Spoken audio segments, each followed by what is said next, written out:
Shalom, friends. This year, as we head into the Pesach holiday, I'm reminded of a beautiful idea I once read from Erica Brown.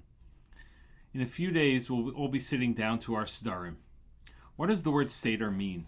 Seder means order. In fact, so much about preparing for Pesach is really about creating a sense of order. We clean every crevice of our home, of the kitchen. We check everything with the candle the night before. We prepare a perfect Seder plate, the arba kosot glasses, the haggadot, the matzah. We make sure there's no cracks, the table set beautifully. And just as we begin the Seder, how often does this happen? It all begins to unravel. Someone spills the wine at the very first moment. There goes that perfect table. We start with the Haggadah. The stories are going in every direction.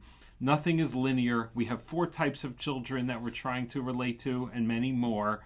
We're shifting back and forth between stories in the Torah and songs. We're drinking 4 cups of wine. We get to singing at the end.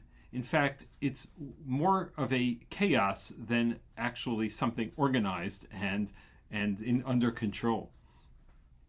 Now, most of us like it when things are under control. It makes us feel good, it makes us feel secure, we know what to expect.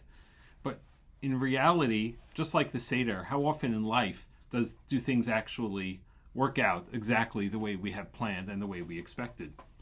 And perhaps this idea between order, control versus chaos is actually one of the main lessons of the Seder. We typically think the Seder represents going from slavery to freedom, meaning from a place a slave has limited control, lack of control, and freedom means we have unlimited control over things in our lives. However, Moshe Weinberger points out very beautifully that, in fact, the illusion of control is, in fact, really the root of that slavery. And what freedom is really, once we accept that we really do, in fact, lack that true control. To be a ben chorin, to be truly free, is about letting go and freeing ourselves of the artificial expectations we have of ourselves, of others, and acknowledge that we don't truly have control of how things in the world happen. And really, Hashem is the one running the world. And isn't this really the main message of the Pesach story? After all, Paro loved to be in control, and that was the whole story of the Makot, and Hashem teaching him that lesson, that it's not he who has control, rather it's Hashem. And in fact, this is also the message of the chametz and the matzah. The chametz is the puffy, the arrogance, the illusion of control, and matzah is the simple, humble, flat bread with nothing fancy, accepting Hashem as the one running the world. Friends, as we record this, the war in Iran is still raging and rockets are flying over Israel. We are living in uncertain times.